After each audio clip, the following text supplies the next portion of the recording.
मनसुख भाई, पिछले 15-20 दिनों से भारत में सुप्रीम कोर्ट ने एक याचिका जाहिर की है कि समलैंगिक विवाह को मंजूरी दी जाए।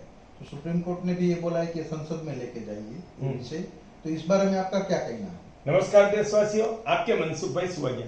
आप जानते हैं, हमने अपने अंतःस्फूर्णा से इस देश को जल क्रांति, चेक डैम तालाब योजना से गिर कांकरेज गाय से गो क्रांति, गाय आधारित प्राकृतिक कृषि और भारतीय संस्कृति का 5वां वेद गो वेद महाग्रंथ प्रदान किया है।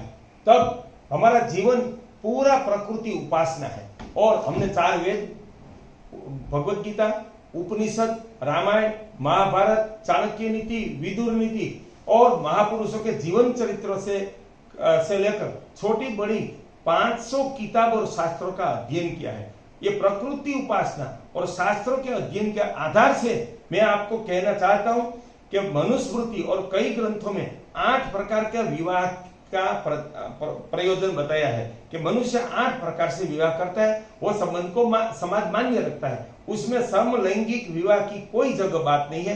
तब ये हमारे शास्त्र के खिलाफ की बात है और प्रकृति सिद्धांत को माना जाए तो कोई प्राणी पक्षियों में सजाती संबंध है ही नहीं, अंश मात्र नहीं है। जिसको हम भैंस मानते हैं, अबुद्ध प्राणी गधा, उसमें भी नहीं है।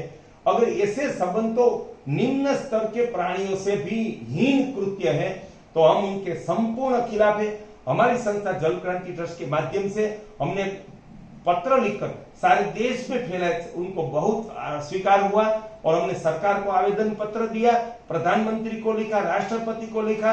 मैं दुख के साथ कहना चाहता हूं, ऐसा संस्कृति विरोधी, एक प्रकृति विरोधी, परमात्मा विरोधी एक केस चल रहा है सुप्रीम में और सारे देश की प्रजा बेहोश है। हमारा दायित्व है, मुस्लिम प्रजा को देखो, उनकी कोई भी छोटी सी बात जो कुरान में लिखी है वो भी कोई बोलता है तो सारे देश दुनिया के मुस्लिम खड़े हो जाते और हम बेहोश है। तब मैं सबसे निवेदन है कि आप ग्राम पंचायत के तलाटी से लेकर कलेक्टर को अपना विरोध पत्र प्रदान करें और इस अमानवीय अप्राकृतिक कायदा का विरोध करें। हम अपनी संस्कृति को बचाइए, मानव सभ्यता को बचाइए और परमात्मा धर्म का पालन करें। आपके मनसुख भाई सुवाग्या।